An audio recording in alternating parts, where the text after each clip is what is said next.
In our country, there's never been a successful progressive struggle that did not have a soundtrack, whether it was the civil rights movement, workers' rights movement, women's rights movement.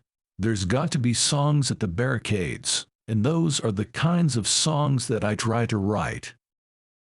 Paul Ryan's love for Rage Against the Machine is amusing, because he is the embodiment of the machine that our music has been raging against for 2 decades. My music is made for the people who are willing to stand up to change this world themselves. Music, I think, is best when it honestly explores personal demons, and it stirs around in the silt of the psyche to find out what's really there. There's a lot of injustice in the world, and it's what I sing about in my music and what I try to confront in my life as an activist. A musician's or artist's responsibility is a simple one, and that is, through your music, to tell the truth. Charles Manson loved the Beatles, but didn't he understand them? Governor Chris Christie loves Bruce Springsteen, but doesn't understand him. And Paul Ryan is clueless about his favorite band, Rage Against the Machine. I have another name for what they are terming whistleblowers, and that's righteous heroes. From Bradley Manning to Snowden, they're people of conscience who are unwilling to turn a blind eye to the crimes of our government. And thank goodness for them. If aliens came down and challenged us to a battle of the bands to decide the fate of planet Earth, I would feel very confident putting Early Van Halen forward as our champion. I think that new artistic challenges help you grow both as a person, as an artist, and then they feed back into your other work and tend to magnify it. Whenever I set out in a new direction, whether it's with a new band or being a front man or writing a comic book or entering into movie scoring or anything like that, I wouldn't say that I do it fearlessly.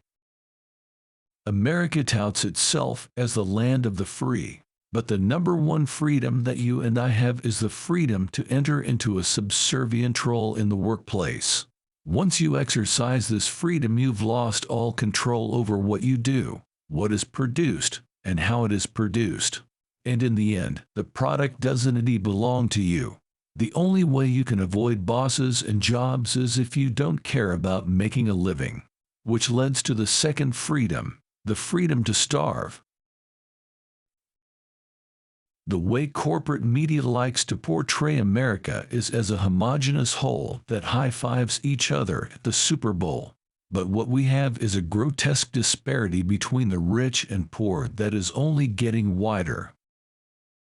I feel fortunate to have made records during an era where people actually bought music. But I have friends in struggling up-and-coming bands that will certainly never be able to pay the rent, because music has been devalued. I find it ironic that now water is more expensive than music.